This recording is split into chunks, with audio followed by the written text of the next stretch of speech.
السلام علیکم دوستو، امید ہے آپ خیریت سے ہوں گے۔ میں ہومیو ڈاکٹر ظہیر، آپ دیکھ رہے ہیں ہومیو ہیلتھ کیئر۔ آج کا جو معلوماتی پروگرام ہے وہ ایک نہایت ہی پریشان کن ڈیزیز ہے جسے پیلونیڈل سسٹ بھی کہا جاتا ہے۔ پیلونیڈل سسٹ جو ہے یہ عام طور پر ایسے لوگوں کو بنتی ہے جو کہ تھوڑے بلکی ہوتے ہیں۔ ویسے میرے پاس تو ایسے مریض بھی آئے ہیں جو کہ بلکی نہیں ہے لیکن انہیں یہ سسٹ بنا ہوا ہے۔ یہ کمر کے نچلے حصے پر یعنی کہ ہپس سے تھوڑا سا اوپر جہاں کوکسی ٹیل والی ہڈی کا اینڈ ہوتا ہے اس حصے پر، یا جہاں پر آپ سمجھ لیں کہ دونوں ہپس کے درمیان میں جو ایک لائن کمر کی ریڑھ کی ہڈی کی طرف آ رہی ہوتی ہے اس کے اوپر یہ ایک سسٹ یا پنسی یا دانہ ٹائپ بن جاتا ہے۔ اور بہت سارے لوگوں کو یہ اندازہ ہی نہیں ہوتا کہ جو کمر کے نچلے حصے پر سسٹ بنا ہے کوکسی بون کے آخری سرے پر، یہ ایک دانہ ہے یا پھنسی ہے، وہ یہی سمجھتے رہتے ہیں عام طور پر، اور اس کو معمولی سا دانہ اور چھوٹی سی پھنسی سمجھ کر اگنور کرتے رہتے ہیں۔ مگر جب اس میں مواد پڑ جاتا ہے، پس آنے لگ جاتی ہے یا خون گدلا خون نکلنا شروع ہو جاتا ہے پس ملا ہوا، تو پھر ان کے کپڑے خراب ہونے لگ جاتے ہیں اور اس کے ساتھ ہی درد اور سوجن بھی زیادہ ہو جاتی ہے۔ تو پھر وہ عام جو طریقہ کار ہے اس کے تحت علاج شروع کر دیتے ہیں۔ مثال کے طور پر کچھ لوگ ٹوٹکے استعمال کرنا شروع کر دیتے ہیں، کچھ لوگ کوئی کریم مرہم یا پھر پلاسٹر وغیرہ اس پہ لگا لیتے ہیں، مگر یہ صرف وقتی فائدہ اس سے ہوتا ہے۔ زخم جو ہے وہ بالکل ختم نہیں ہوتا، نہ ہی اسے آرام آتا ہے۔ ہاں اتنا ہو سکتا ہے کہ کچھ عرصے کے لیے شاید یہ دب جائے، جو مختلف ٹوٹکے یا مختلف علاج کرنے سے اس کے جو ہے آپ کو شدت درد کی کم ہو جائے اور اس میں خارش بھی کم ہو جائے، مگر یہ بالکل ختم نہیں ہوگا، اور پھر کچھ عرصے بعد اس میں سے پھر مواد اور پیپ یا خون جو ہے وہ رسنا شروع ہو جاتا ہے اور کپڑوں کو لگتا ہے، اور خاص کر بیٹھتے ہوئے درد محسوس ہوتا ہے، اور جب بیٹھ کر آپ کھڑے ہوتے ہیں اس وقت بھی درد محسوس ہوتا ہے، اور اسی طرح کچھ وقت گزرنے کے ساتھ ساتھ اس میں جو ہے وہ جو ہے سائز کا اضافہ ہونا شروع ہو جاتا ہے، اور تو پھر مریض جو ہے وہ ڈاکٹر کے پاس جاتا ہے اور پھر یہ ڈائیگنوز ہوتا ہے کہ یہ پیلونیڈل جو ہے سسٹ ہے، پیلونیڈل سسٹ، اور پھر اس کے بعد جو ہے پراپر علاج شروع ہوتا ہے۔ کمر کے نچلے حصے میں جو اس کے علامات عام طور پر آتی ہیں وہ یہ ہے کہ کمر کے نچلے حصے میں جہاں پر یہ دانہ یا سسٹ بنتا ہے وہاں پر اکثر ہلکا درد رہتا ہے، اور ایسا درد جس میں زخم کے اوپر یا اس کے ارد گرد کے حصے میں خارش بھی ہوتی ہے، اور وہاں پر وہ جو ہے سوجن بھی ہو جاتی ہے، اور بیٹھتے ہوئے یا کھڑے ہوتے ہوئے اس میں اکثر جو ہے اکراہٹ اور درد جو ہے مریض کو محسوس ہوتا ہے، اور جو ہے جب روٹین میں چلنا پھرنا شروع کر دیتے ہیں تو پھر درد جو ہے یہ ختم ہو جاتا ہے، لیکن ہلکا ہلکا درد محسوس رہتا ہے۔ جو زیادہ درد ہے وہ بیٹھتے ہوئے ہوتا ہے، اور یہ ہوتا بھی ایسے لوگوں کو ہے جو زیادہ تر بیٹھنے کا کام کرتے ہیں۔ مثال کے طور پر بڑی گاڑیوں کے ڈرائیورز ہیں جو کہ 5-6 گھنٹے تک ڈرائیونگ کرتے ہیں، یا ٹرک ڈرائیورز ہیں، یا پھر ایسے بزنس مین ہیں جو کہ زیادہ ٹائم بیٹھ کر کام کرتے رہتے ہیں، اور ایسے لوگوں پہ بھی ہوتا ہے جن کی کمر میں یا اس حصے پہ جہاں پر یہ سسٹ بنتی ہے بال بہت زیادہ ہوتے ہیں، کیونکہ آپ کبھی غور کریں، آپ دیکھیں کہ یہ حصہ جب ہم کھڑے ہوتے ہیں تو کلوز ہو جاتا ہے، اور اس کے اندر پسینہ بھی آتا ہے، اور پسینہ آنے سے اگر کوئی بال ٹوٹ کر اس حصے میں آ کر اٹک گیا ہے تو پسینہ جب آتا ہے اس وقت اندر والی جو سکن ہے وہ سافٹ ہو جاتی ہے، نرم ہو جاتی ہے، اس دوران وہاں پر بال جو ہے وہ چبھ جاتا ہے، جس کی وجہ سے انفیکشن پیدا ہو جاتی ہے، اور یہ ایک ٹیپیکل قسم کی سسٹ بن جاتی ہے، اور اس کا عام طور پر جو علاج ہے وہ عام میڈیسن سے نہیں کیا جاتا۔ ہومیوپیتھک میں اس کے لیے بہت ہی زبردست میڈیسن ہے جو کہ میں ابھی آپ کو بتانے والا ہوں اور سمجھانے والا ہوں کہ اس کو ہم کیسے علاج کریں گے۔ سب سے پہلے تو ایسے لوگوں کے لیے جو بہت زیادہ جن کا وزن ان کے جو ہے قد سے اور عمر سے زیادہ ہے، ایسے لوگوں سے درخواست ہے کہ وہ جب بھی پخانہ کریں اس وقت اپنے نچلے حصے کو صابن کے ساتھ ضرور دھو لیں۔ ایک صابن علیحدہ رکھ لیں آپ، اور اسی وقت جب طہارت کر کے فارغ ہوں تو صابن اس حصے پہ لگا لیں۔ اس کے ساتھ ہی اس حصے پہ جو کہ میں نے آپ کو بتایا جہاں پہ یہ پیلونیڈل سسٹ بن جاتی ہے، اور اس جو ایک لائن سی ہے جو کہ جب کھڑے ہوتے ہیں تو وہ حصہ کور ہو جاتا ہے، بند ہو جاتا ہے۔ میں آپ کو ویڈیو کے اندر تصویر بھی اس کی ساتھ میں دے دوں گا تاکہ آپ کو سمجھنے میں آسانی ہو۔ تصویر سے بھی آپ دیکھ کر اندازہ لگا سکتے ہیں، یا جن لوگوں کو یہ مسئلہ بنتا ہے اکثر ان کو تو اندازہ ہو ہی جائے گا۔ تو اس جگہ پہ جب پسینہ آتا ہے تو کافی زیادہ چانسز ہوتے ہیں انفیکشن بننے کے۔ تو صابن سے اگر اس کو پراپر دن میں کم از کم ایک دفعہ دھو لیا جائے تو آپ اس مسئلے سے یا اس پرابلم سے آپ بچ سکتے ہیں، اور اسے فیس کرنے سے بچا جا سکتا ہے۔ تو یہ اگر روٹین بنا لیں، جو لوگ روزانہ نہاتے ہیں، جن کی روزانہ نہانے کی ہیبٹ ہے، خاص کر میدانی علاقوں میں یا پنجاب وغیرہ میں لوگ جو ہے روزانہ نہاتے ہیں، اور جن علاقوں میں پانی کی قلت ہے یا پانی کم ہوتا ہے وہاں پر روز تو نہیں نہایا جا سکتا، یا سرد علاقوں میں جہاں پر روز نہیں نہایا جا سکتا، تو وہ جب طہارت کرتے ہیں، پخانہ وغیرہ کرتے ہیں، اس وقت صابن سے اپنے اس جو ہپس کے تھوڑا سا اوپر کمر کی جانب جو حصہ ہے وہاں سے لے کر پخانے والی جگہ تک صابن سے اگر آپ دھو لیں یا ڈیٹول وغیرہ کے پانی سے طہارت کر لیں تو اس سے بھی آپ کو کافی خاطر خواہ فائدہ ہوگا، اور اس تکلیف سے جو ہے وہ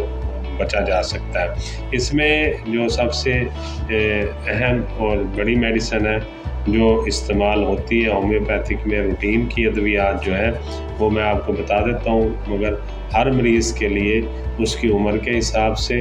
اور اس کے جو ہے باڈی فزیک کے حساب سے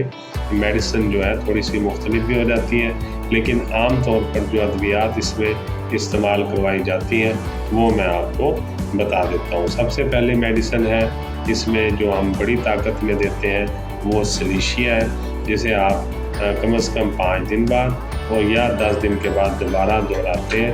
بڑی طاقت میں دی جائے 1 ml میں یا 200 طاقت میں۔ اگر 200 طاقت میں آپ دیں گے تو 3 دن کے بعد بھی دہرا سکتے ہیں، اور اگر آپ 1 ml میں دیں گے تو 5 دن بعد کم از کم یا پھر 10 دن کے بعد دوسری خوراک دے سکتے ہیں۔ میرا خیال ہے پہلی خوراک جو ہے اسی میں انشاءاللہ تعالی مسئلہ آپ کا حل ہو جائے گا، دوسری دینے کی ضرورت نہیں پڑے گی۔ اگر آپ نے پہلے دن سلیشیا 1 ml دے دی ہے تو پھر 3 دن کے بعد تھوجا 1 ml کی ایک خوراک ضرور دے لیں۔ تھوجا جو ہے اس کو آپ ہر 10 دن کے بعد دہرا سکتے ہیں 2 دفعہ مزید، یعنی 1 مہینے میں تھوجا 1 ml کی 3 خوراکیں آپ دے سکتے ہیں۔ پھر اب چلتے ہیں 30 پوٹینسی کی میڈیسن کی جانب۔ اس میں فاسفورس جو ہے یہ 30 پوٹینسی میں آپ لیں گے۔ 3 میڈیسن کا کمبینیشن ہے وہ میں آپ کو بتا دیتا ہوں۔ فاسفورس ہے 30 پوٹینسی میں،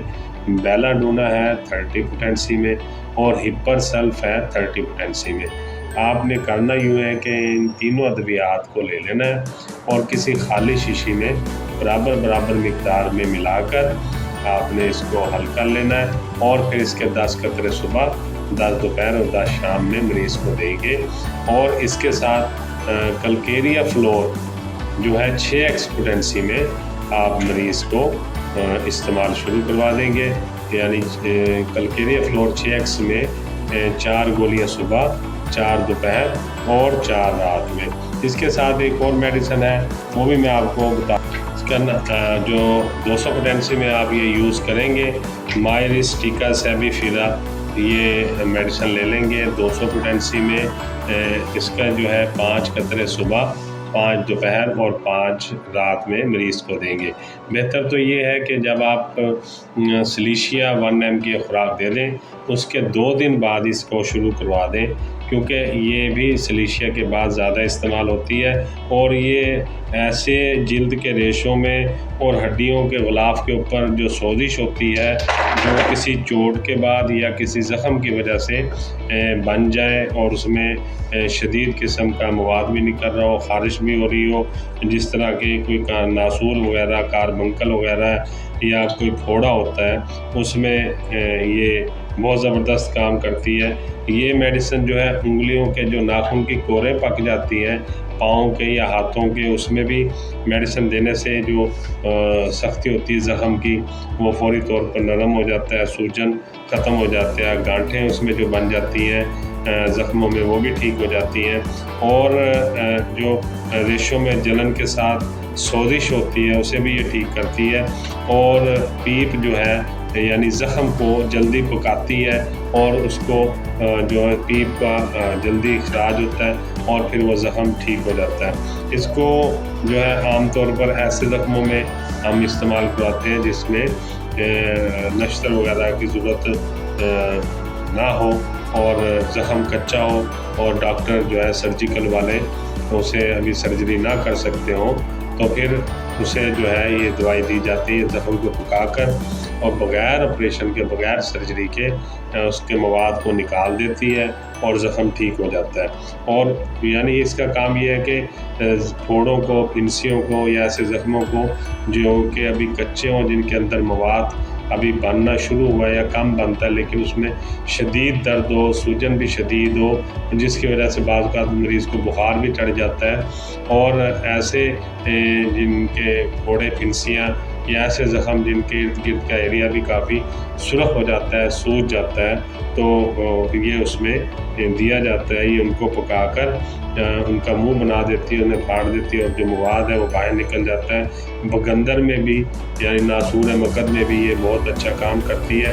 اور پیپ لانے والے پھوڑوں کو پکانے کے لیے یہ بہت اچھی میڈیسن ہے۔ جس طرح ہپر سلف اور سلیشیا کام کرتی ہے، یہ اس سے زیادہ بڑھ کر زیادہ بہتر طریقے سے یہ کام کرتی ہے، اور اس کے بہت ہی اچھے رزلٹ ہیں۔ دوبارہ میں نام بتا دیتا ہوں، مائرسٹیکا سیبیفیرا۔ تو یہ جو میڈیسن ہے 200 پوٹینسی میں دینی ہے، 5 قطرے صبح، 5 دوپہر اور 5 شام میں۔ اب اس کے ساتھ ایک اور ہم یہ کام کریں گے کہ کینلڈولا مدر ٹنچر لے لیں گے، اور کسی روئی کے سویب کو لگا کر اس زخم کو دن میں 3 دفعہ 4 دفعہ ہم صاف کر لیں گے۔ کینلڈولا مدر ٹنچر کو تھوڑے سے پانی میں آپ 10 قطرے کینلڈولا مدر ٹنچر کے ملا لیں گے، یا روئی کے اوپر لگا کر ڈائریکٹ بھی آپ صاف کر سکتے ہیں، یا پانی کے اندر ملا کر اس سے روئی کو گیلا کر کے اس سے بھی آپ اپنے زخم کو صاف کر سکتے ہیں، خود سے بھی کر سکتے ہیں یا کسی سے گھر کے فرد سے آپ کروا لیں۔ اس جگہ کو اچھی طرح صاف کروائیں، اور پھر یہ جو ہے میڈیسن جو میں نے بتائی ہے، فاسفورس ہے، ہپر سلف ہے، بیلاڈونا ہے، یہ 30 پوٹینسی میں صبح دوپہر شام ان کو ملا کے تینوں کو 10 قطرے صبح، 10 دوپہر، 10 شام لیں گے، اور مائرسٹیکا سیبیفیرا جو ہے یہ 5 قطرے صبح دوپہر شام لیں گے، اور کیلکیریا فلور جو 6x پوٹینسی میں ہے اس کی 4 گولیاں صبح، 4 دوپہر اور 4 شام میں لیں گے، اور کینلڈولا مدر ٹنچر کو پانی میں ملا کے 10-15 قطرے تھوڑے سے پانی میں ملا کے آدھا کپ پانی میں روئی اس میں بھگو کے یا کپڑا بھگو کے اس زخم کو اس سے صاف کریں گے۔ ویسے عام طور پر اردو میں اسے ریڑھ کی ہڈی کے آخر میں جو پھوڑا بنتا ہے، پھنسی بنتی ہے، یہ اس میں بے حد کارگر میڈیسن ہے، اور اس کے نہایت ہی اچھے رزلٹ ہیں۔ تو آپ دیکھیں گے پائلونائڈل سسٹ بھی اس کو کہا جاتا ہے، ویسے